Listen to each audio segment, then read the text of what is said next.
मेरी आत्ममुग्ध माँ मेरे हर बॉयफ्रेंड पर डोरे डालती है क्योंकि उसे लगता है कि मैं उन्हें पाने के लायक नहीं हूँ। मैं एमा हूँ। मैं 24 साल की हूँ और पिछले 6 सालों से इस दुर्स्वप्न से जूझ रही हूँ। मैं जिस भी लड़के को घर लाती हूँ, मेरी माँ उसे पूरा ट्रीटमेंट देती है। लंबे समय तक चलने वाली गले लगाना, ये कहना कि वह कितना हैंडसम है, और जैसे ही वे आते हैं उसका अचानक अपनी सबसे टाइट ड्रेसेस पहनने की ज़रूरत महसूस करना। लेकिन 3 महीने पहले मैंने आखिरकार कुछ करने का फैसला किया। मैं थक चुकी थी ये देखते देखते कि कैसे हर संभावित रिश्ता टूट जाता है क्योंकि मेरी माँ इस बात को सहन नहीं कर सकती थी कि कोई मुझे उसके बजाय चुन सकता है। तो मैंने एक योजना बनाई जो या तो बेहद शानदार थी या पूरी तरह पागलपन। मैं उसे एक नकली बॉयफ्रेंड से मिलवाने वाली थी। ये सब मेरे सबसे हालिया एक्स टाइलर से शुरू हुआ। वह एक प्यारा, सच्चा लड़का था जो मेरे अपार्टमेंट के पास के एलिमेंट्री स्कूल में टीचर के तौर पर काम करता था। हम लगभग 4 महीने से डेट कर रहे थे जब मैंने आखिरकार हिम्मत जुटाकर उसे रविवार के डिनर के लिए घर लाने का फैसला किया। मेरी माँ, पैट्रिशिया, 52 साल की थी और अब भी बेहद खूबसूरत थी। वह अपने 20 में एक मॉडल रही थी और कभी किसी को ये भूलने नहीं देती थी।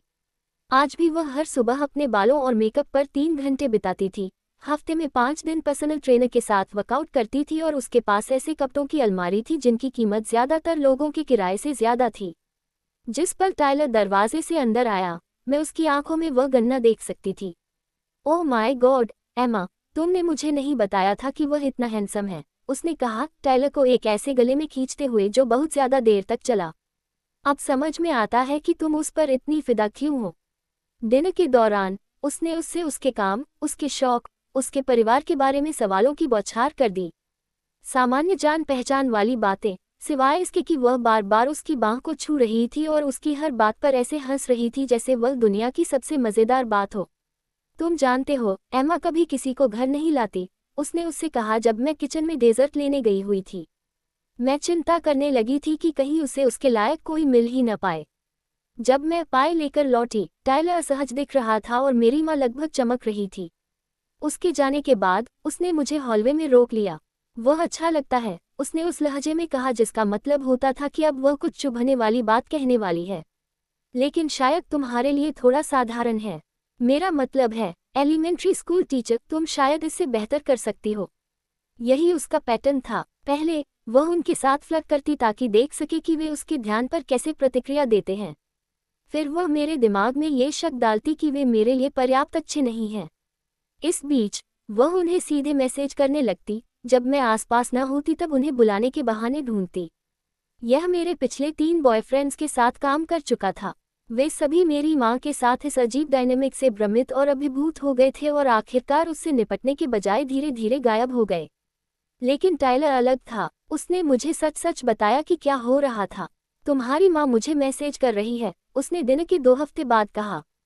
हम उसके लिविंग रूम में बैठे थे और वह सच में परेशान लग रहा था। कैसे मैसेज? उसने मुझे अपना फ़ोन दिखाया। मेरी माँ के मैसेज, जिनमें वह उसके वीकेंड प्लान्स पूछ रही थी, उसे योगा क्लासेस के बारे में बता रही थी जो शायद उसे पसंद आएं, और सुझाव दे रही थी कि वे कभी कॉफ़ी पर मिले ताकि एमा की खुशी के बारे में बात कर सकें। वह कहती है कि वह बस ये सुनिश्चित करना चाहती है कि मैं तुम्हारे साथ सही व्यवहार कर रहा हूँ, टाइलर ने कहा।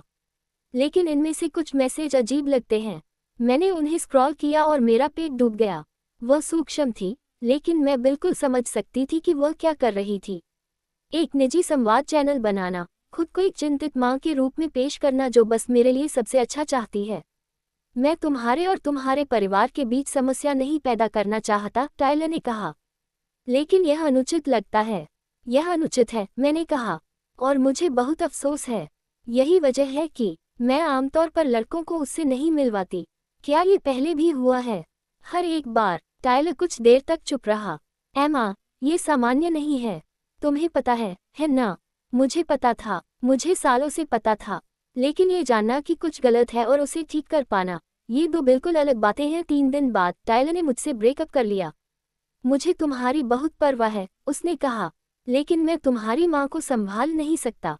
लगातार मैसेज, जिस तरह वह मुझे देखती है, हमारे बारे में जो बातें वह कहती है, ये बहुत ज़्यादा है। उसके जाने के बाद मैं घंटों रोती रही।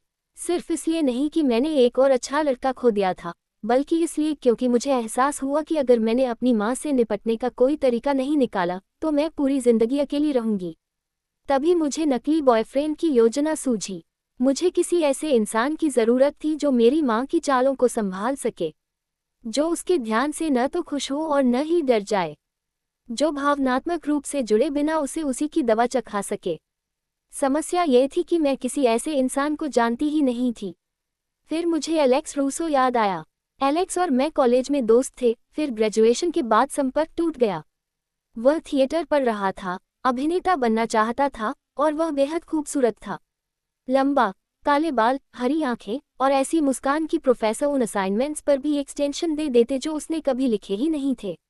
एलेक्स के था, हालांकि कॉलेज में वह खुलकर सामने नहीं आया था। हम सोशल मीडिया पर जुड़े रहे थे।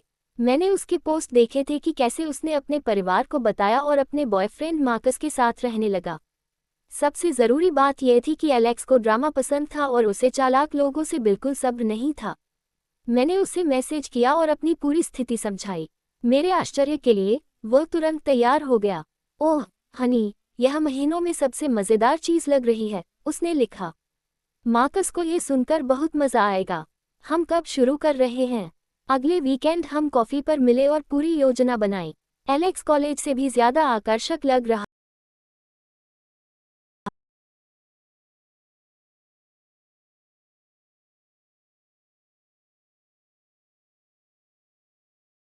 है।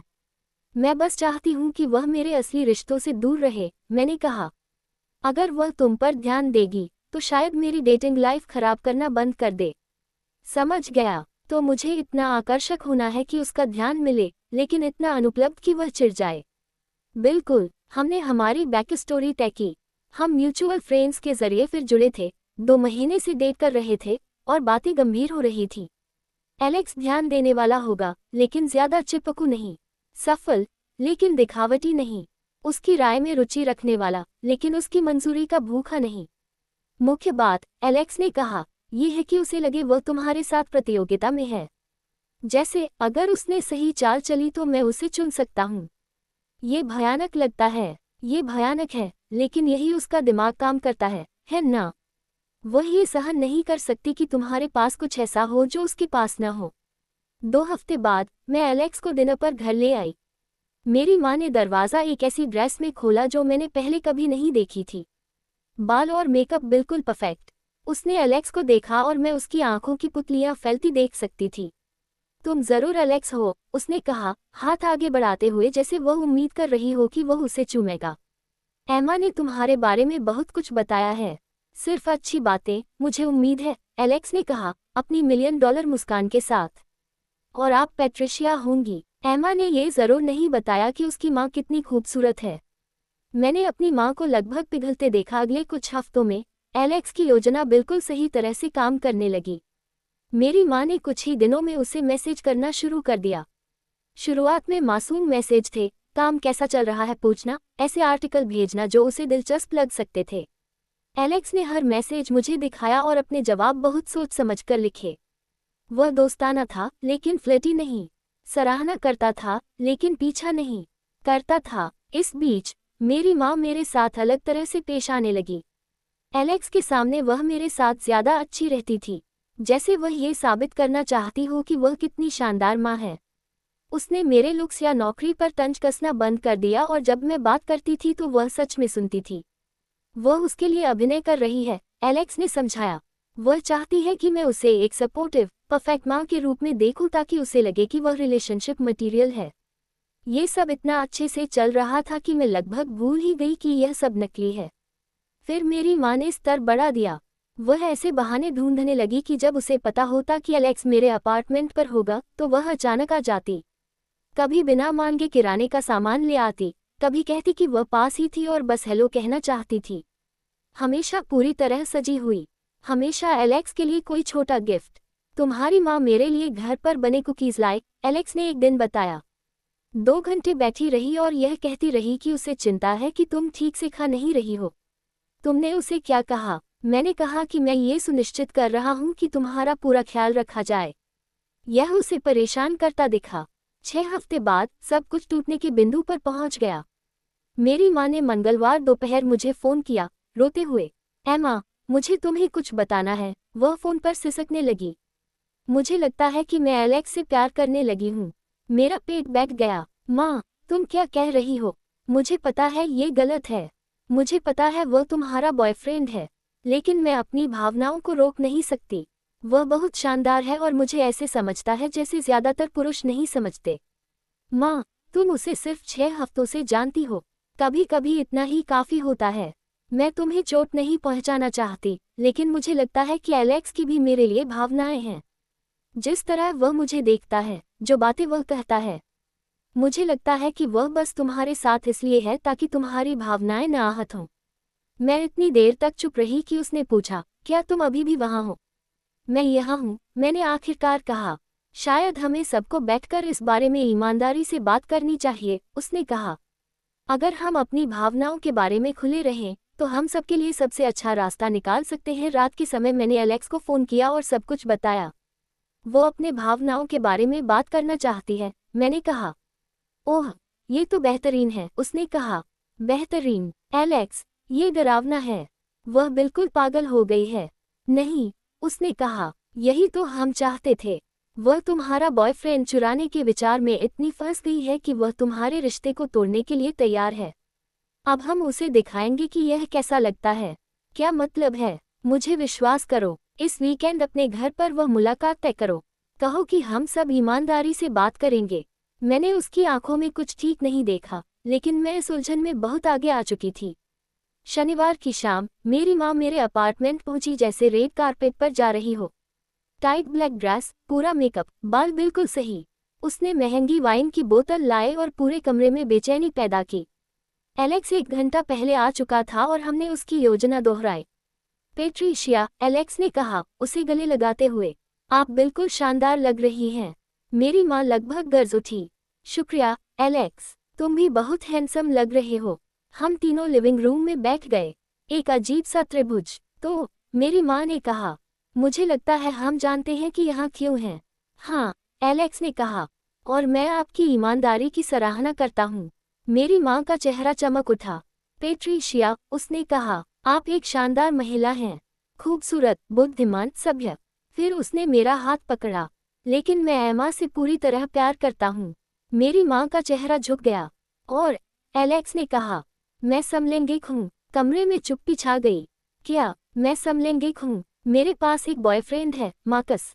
हम 3 साल से साथ हैं। हमने ये सब इसलिए किया, एलेक्स ने कहा, क्योंकि आप एमा के रिश्तों को नुकसान पहुंचाने की कोशिश कर रही थी। मेरी माँ का चेहरा गुस्से से लाल हो गया। क्या आपको लगता है यह आम है? एलेक्स ने पूछा। कि आप अपनी ही बेटी से पुरुषों का ध्यान पाने के लिए मुकाबला करें। मेरी माँ चिल्लाई। उसने वाइन की बोतल दीवार पर फेंकी। मुझे बेइज्जत कहा। दरवाज़ा जोर से बंद करके चली गई। एलेक्स और मैं चुप बैठ रहे। अब वह तुम्हारे अगले बॉयफ्रेंड को परेशान नहीं करेगी, उसने कहा। वह सही था। कुछ हफ्तों बाद परिवार को सच्चाई समझ में आ गई। मेरी माँ की कहानी में छेद दिखाई देने लगे। मैंने फिर से डेटिंग शुरू की। उसका नाम जेम्स था। वह मजबूत था। उस पर मेरी माँ का असर नहीं हुआ। हमने शादी की। मेरी माँ नहीं बदली, लेकिन उसका असर खत्म हो गया। और वह काफ़ी था।